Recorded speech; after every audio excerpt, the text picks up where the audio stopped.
ce soir. Mais parlant de la jeunesse, je voudrais que vous applaudissiez deux personnes. Deux personnes qui sont sur notre liste. Je veux parler de Patrick Petitot, un homme modeste, mais un personnage emblématique de ce qu'il faut faire pour la jeunesse de notre pays. Dans l'Afrique, on va l'emmener à moi. Et Patrick Petitot, en mappifie l'éducation. Mais puisqu'on fait un clin d'œil à la jeunesse, je voudrais vous demander de saluer comme il se doit Tania Toussaint, la deuxième régionale de l'État. Tania Toussaint. Et un certain nombre de personnalités ont été saluées. Salutations auxquelles je me joins. Tania. Anti-l'homme en combat, c'est la jeunesse. Mais en plus des personnalités qui ont été applaudies, dont la présence a été saluée, je vous demande de saluer celle de M. Joé Arnetan, militant infatigable de l'UPN.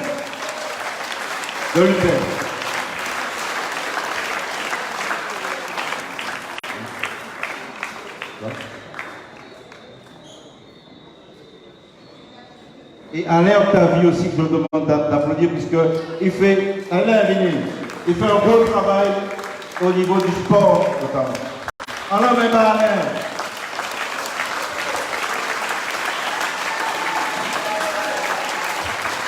Alors, maman, l'éducation. Aurélie a parlé tout à l'heure d'un projet éducatif territorial. Il nous faut ce projet éducatif territorial. On ne va pas passer notre temps en tant que collectivité à donner les moyens que l'État français nous demande de donner en bâtiment, en personnel, en matériel. Et après, on nous demande de nous désintéresser du sort de nos enfants. Et lorsqu'ils sont en échec et qu'on les retrouve en difficulté, on nous demande encore, en tant que collectivité, de les prendre en charge. Donc nous disons, nous élus martiniquais, que nous voulons exiger de contractualiser des objectifs avec l'État français. Et quand on parle de projet territorial, sachez que l'État français a un projet académique, que le projet académique est décliné dans les établissements scolaires. Donc il nous faut aussi, au niveau de notre collectivité, un véritable projet éducatif territorial.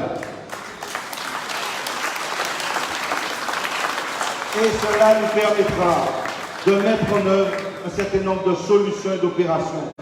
Parce qu'il ne suffit pas de donner quelques semaines avant les élections des tablettes à nos enfants pour faire leur réussite scolaire. Il ne suffit pas d'augmenter de façon substantielle les subventions versées aux établissements l'année des élections pour faire de la réussite scolaire de nos enfants un objectif fondamental. Voilà la réalité.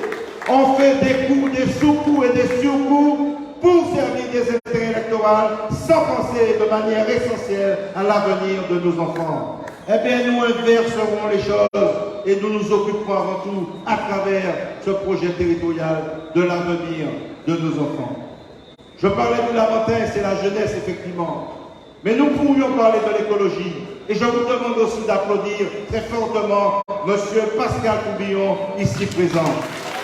Eh bien, Raïcha Lédidin Blanc, il faut reconnaître au Lamentin, depuis longtemps, d'avoir développé une coopération avec Cuba, notamment dans le domaine du développement durable, avec le système d'échange d'expertise, ce qui a démontré qu'en Martinique, comme à Cuba, mais en Martinique aussi, nous avons des éminences, des gens intelligents et des chercheurs performants. Il faut reconnaître sa valeur et le Lamentin sur cette voie. Mais nous ferons effectivement de la coopération caribéenne un enjeu essentiel dans notre projet. Nous en faisons un enjeu essentiel. Et Claude Lys, qui est à côté, le sait. Nous avions une réunion organisée par le ministère des Relations extérieures français. Eh bien, en plus du Lamentin, savez-vous qui est-ce qui était à la table? Eh bien, il y avait la commune du Pêcheur et l'Office de l'eau de Martinique qui, eux aussi, développent un projet de coopération. Et nous devons effectivement changer le regard que nous portons sur notre Caraïbe. Notre avenir en tant que pays est aussi dans la Caraïbe parce que nous sommes une nation caribéenne et américaine. Nous ne devons pas le renier.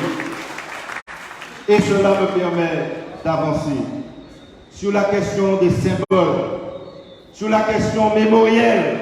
Je veux en parler parce que je ne supporte pas l'injustice. Et je dirai encore pour quelles raisons je m'élève aujourd'hui contre certaines formes d'injustice. Quant aux prêcheurs, nous avons déboulonné la statue du parquet. On était critiqués, on était considérés comme étant trop proches de gouvernement. Quand Jean-Philippe Nilor a demandé de descendre le drapeau aux 4 serpents, on était stigmatisés, considérés comme trop proches des rouges verrois. Mais quand le maire du Lamentin déboulonne Tchelcher, on dit que c'est quelque chose d'extraordinaire. Eh bien, Mamaï, ça qui est pas bon pour toi, pas bon pour ton âme. S'ils vont pour eux, ils vont pour tous. Donc, je pense effectivement qu'il a raison, il faut ouvrir des espaces de débat sur les questions mémorielles. Parce qu'on ne peut pas apaiser ce pays en pratiquant la politique de l'autruche. Donc il faut résolument le faire. Et il a raison, mais il faut reconnaître que nous l'avons fait avant lui. Et il ne s'agit pas en le faisant d'opposer des catégories de Martiniquais, mais il s'agit d'ouvrir des espaces de débat nécessaires à une véritable réconciliation des Martiniquais et des Martiniquais. C'est ça qui est fondamental. C'est ça qui est fondamental. Mais continuons sur la question de la pacification. Comment des gens, certains, peuvent prétendre vouloir pacifier un pays lorsque, à longueur de discours, ils utilisent, ils usent, ils abusent d'un discours guerrier. On nous parle de déserteurs, on nous parle de traîtres. Mais qui ça veut dire? Eh bien, je vous fais une proposition. Je vous fais une suggestion. J'ai fait un rêve avant de venir sur cette terre lamantinoise qui en quelque part est mienne également. C'est que nous bannissions de notre vocabulaire politique cette terminologie qui n'a pas lieu d'être dans un discours politique. Ne parlons plus de traîtres, ne parlons plus de déserteurs. Arrêtons, parlons de dissidents, parlons de divergences, parlons de convictions divergentes, parlons de jamais différents, et arrêtons de parler de traîtres, arrêtons de parler de déserteurs. En plus, quand ces gens-là prétendent être des nationalistes martiniquais, eh bien à travers leurs termes inadmissibles, inacceptables, le cas de dresser certains Martiniquais contre d'autres Martiniquais. C'est ça la réalité. Et je me permettrai ce soir, ici, au Lamentin, cette terre qui en quelque part est mienne, de faire l'éloge de la traîtrise. Oui, je me permettrai de faire l'éloge de la traîtrise. Mais pour ce faire, je m'appuierai sur des exemples historiques et des figures martiniquaises. Si les communistes martiniquais n'avaient pas très justement et très légitimement trahi les socialistes qui prenaient des voies différentes des intérêts de la classe ouvrière martiniquaise, nous n'aurions pas eu le Parti communiste et le communisme martiniquais dont le Lamentin est une terre fertile, n'est-ce pas? Mais continuons encore. Si Aimé Césaire n'avait pas trahi les orientations staliniennes qu'avait le Parti communiste français, eh bien, nous n'aurions pas eu Césaire et nous n'aurions pas eu ce grand homme que fut Aimé Césaire. Donc je ferai ce soir l'éloge des traîtres. Et si aussi, Claude disait là, mais président, si tu n'avais pas trahi une certaine forme de fonctionnement de certains partis en contradiction avec les fondamentaux démocratiques, il n'y aurait pas eu Claude Lille et l'orientation qu'il nous propose. Donc je ferai ce soir l'éloge des frères et de la maîtrise. Et je finirai par dire deux choses. S'il n'y avait pas eu quelques moments s'est détaché de la SFIO qu'il avait soutenu, il n'y aurait pas eu non plus d'Alfred Marie-Jeanne et d'un mouvement indépendantiste martiniquais. Et que dire de Fanon si cet homme n'avait pas trahi en quelque part le colonialisme français, il n'y aurait pas eu de France Fanon, ce grand martiniquais. Donc, tout cela, c'est pour vous démontrer, et je ne parle même pas de ces jeunes martiniquais, instituteurs bien rangés, qui avaient devant eux un avenir. Je veux parler de Jesper Mancé. S'il n'avait pas trahi l'État français, il n'y aurait pas eu le JAD et le réveil et l'éveil de la conscience nationale martiniquaise. Et le camarade de Jesper Mancé à la main.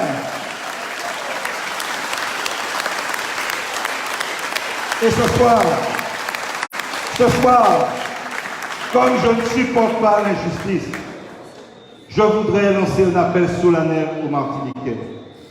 Martiniquaises, Martiniquais, regardez-moi en face, les yeux dans les yeux, et dites-moi en quoi Jean-Philippe Nilor n'a pas eu raison de quitter un parti où il était piétiné, où il était nocifé, où il était ami, où il était haï. Mais quel Martiniquais aurait accepté de rester dans une maison où il serait constamment piétiné, constamment écrasé. Et je dirais à celles et ceux qui parlent de bêtises, car les vers de la bêtise, Jean-Philippe Nilor a fait preuve de courage extraordinaire en prenant la décision qu'il a prise. Et en plus, c'est une trahison fertile lorsqu'il a tendu la main à d'autres camarades comme moi et il a ouvert cet espace qui est un grand espace d'unité où l'on retrouve notamment mon camarade et mon frère Samuel Tavernier, avec qui j'avais déjà cheminé en 2015. Et bien voilà, la dynamique est là. Nous barrer, nous douettes, nous doubouttes, ils peuvent continuer à parler, ils peuvent continuer à closer. C'est pour la victoire que nous allons. Merci Michel, merci. Mesdames et messieurs, applaudissez par Marcel Ango la main. Bye la main. Les arrivés, Mamaïla. Les arrivés, Mamaïla. Les arrivés, Mamaïla. Comme nous allons voter, Mamaïla. Les arrivés, Mamaïla. Les arrivés, Mamaïla. Les arrivés, Mamaïla. Les arrivés pour aller voter. Les arrivés, Mamaïla. Les arrivés, Mamaïla. Les arrivés, Mamaïla. Ensemble pour payer nous. Les arrivés, les arrivés, ensemble pour payer nous.